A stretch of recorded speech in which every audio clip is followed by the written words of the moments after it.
Puji Tuhan, selamat sore, salam sejahtera dalam kasih Tuhan kita Yesus Kristus. Mari kita mulai ibadah pada saat ini. Sebelum kita belajar kebenaran firman Tuhan, kenaikan satu pujian sore hari ini.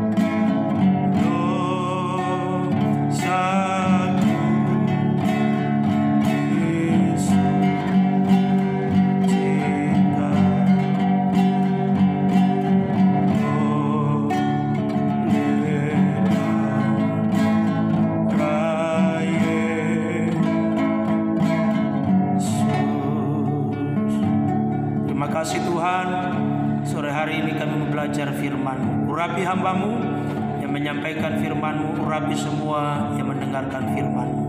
Dalam nama Yesus, haleluya. Jumat Agung, saya akan baca satu ayat dan kita belajar sore hari ini di dalam Yesaya pasal yang ke-53. Yesaya pasal yang ke-53 ayat yang kelima. Yesaya 53 ayat yang kelima berkata, tetapi dia tertikam oleh karena pemberontakan kita, dia diremukkan oleh karena kejahatan kita. Ganjaran yang mendatangkan keselamatan bagi kita ditimpakan kepadanya, dan oleh bilur-bilurnya kita menjadi sembuh.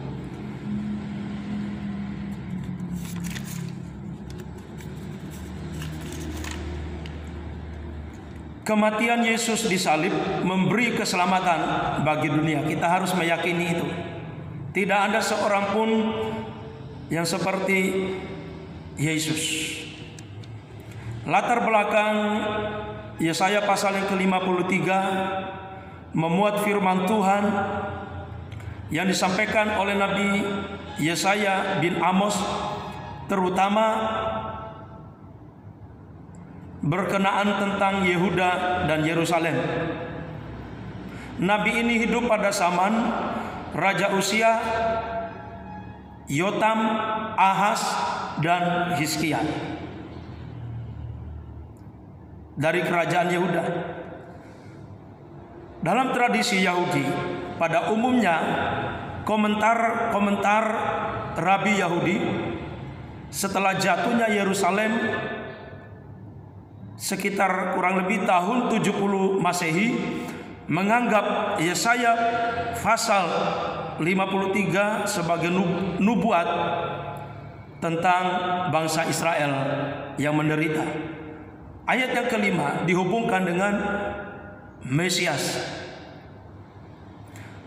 Dalam tradisi Kristen, dalam Kisah Para Rasul terdapat catatan bagaimana pengikut Yesus sejak awal menghubungkan pasal ini dengan Yesus, yaitu ketika Filipus bertemu dengan sida-sida dari Ethiopia. Sida-sida itu adalah pembesar dan kepala perbendaharaan Sri Kandake, ratu negeri Ethiopia, yang pergi ke Yerusalem untuk beribadah. Yesaya pasal 53 ayat yang kelima dikutip dalam 1 Petrus pasal yang kedua ayat yang ke-24. Saya akan baca 1 Petrus pasal 2 ayat yang ke-24 dalam Alkitab terjemahan yang lain. Yesus sudah menanggung dosa-dosa kita di dalam tubuhnya sendiri di kayu salib, supaya secara rohani kita mati terhadap kuasa dosa dan hidup kembali menjadi manusia baru yang hidup benar di hadapan Allah. Jadi melalui luka-luka Yesus kita sudah disembuhkan. Jelas dalam ayat kebenaran firman Allah ini. Kematian Yesus dapat dilihat melalui dua cara pandang berbeda. Yang pertama, kematian Yesus sebagai peristiwa sejarah. Yang kedua, kematian Yesus sebagai bagian dari rencana Allah. Ada beberapa hal yang sangat penting yang kita belajar dari Yesaya pasal 53 ayat yang kelima. Yang pertama adalah Yesus tertikam karena pemberontakan kita atau dosa kita. Dalam Yohanes pasal 19 ayat 36 sampai dengan ayat yang ke-37, dalam Alkitab terjemahan yang lain berkata, semua dilakukan oleh prajurit. Prajurit itu sebagai penggenapan ayat-ayat dalam kitab suci mengatakan tidak satupun dari tulang-tulangnya akan dipatahkan. Ini dalam ayat yang ke-36. Pelanggaran adalah dosa asal dan dosa sehari-hari. Ini berarti Yesus ditikam karena dosa kita, dosa asal dan dosa sehari-hari yang kita lakukan. Dalam bahasa aslinya artinya adalah bahasa Yunani melewati batas, tidak tepat sasaran, atau pelanggaran hukum, seperti panah yang tidak mengenai sasaran yang tepat.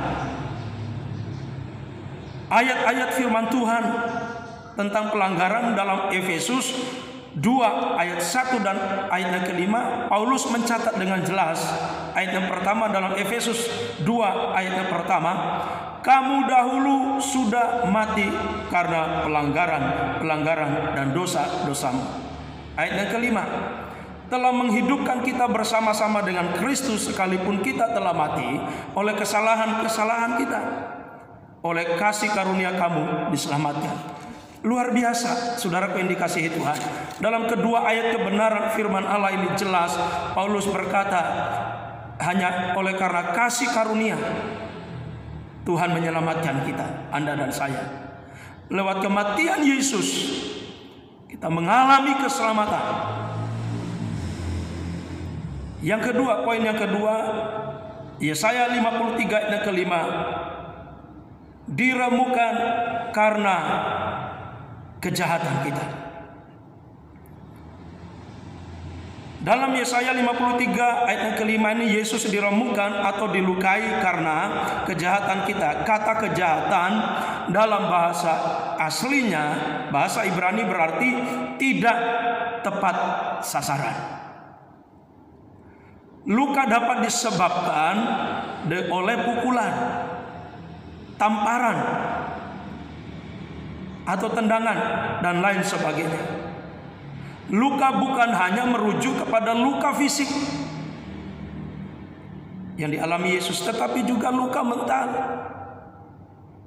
Yesus mengalami luka-luka ini di atas kayu salib karena kejahatan kita, karena kejahatan seluruh umat manusia di dunia. Seharusnya kita yang mengalami ini, tapi Yesus mengalami luka-luka ini di atas kayu salib karena kejahatan kita. Saat Yesus dibawa kepada gubernur Pilatus, Pilatus mendengarkan permintaan orang banyak, lalu memutuskan untuk melepaskan Barabas dan menyalibkan Yesus. Saudara baca dalam Matius 27 ayat yang ke-11 sampai ayat yang ke-26, jelas di sana. Kemudian para serdadu Romawi mengejek, meninju dan meludahi wajah Yesus sebelum Yesus dibawa untuk disalibkan. Yesus harus menanggung semua penderitaan, semua kesengsaraan ini. Untuk apa? Untuk menggenapi nubuatan bahwa Yesus membasuh atau membersihkan kehidupan kita dari kejahatan yang kita lakukan. Yang ketiga, Yesaya 53 ayat yang kelima, poin yang ketiga, diganjah untuk keselamatan kita.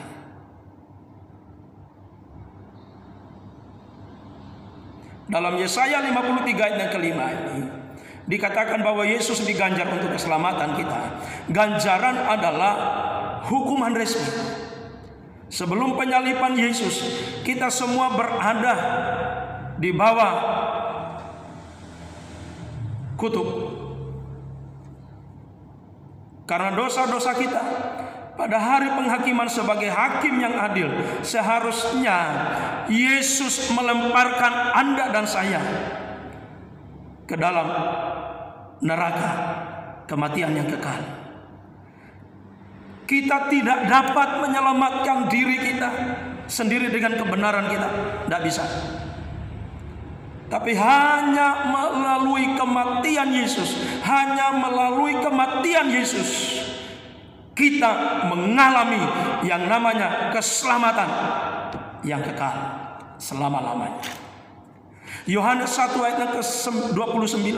Yohanes 1 ayat yang ke-29 berkata, pada keesokan harinya Yohanes melihat Yesus datang kepadanya dan ia berkata, lihatlah anak domba Allah yang menghapus dosa dunia.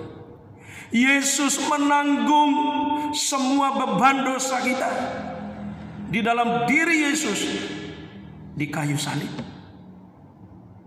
Lihatlah anak domba Allah yang menghapus dosa dunia.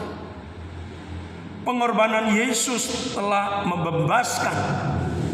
Sekali lagi, pengorbanan Yesus telah membebaskan kita dari dosa. Karena Yesus, kita memiliki keselamatan, damai sejahtera,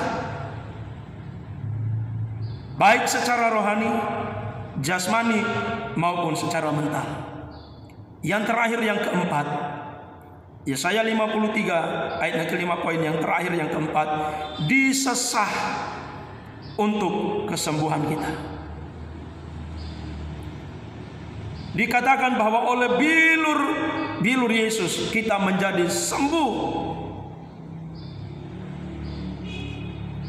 Ini digenapi dalam Yohanes 19 ayat yang pertama.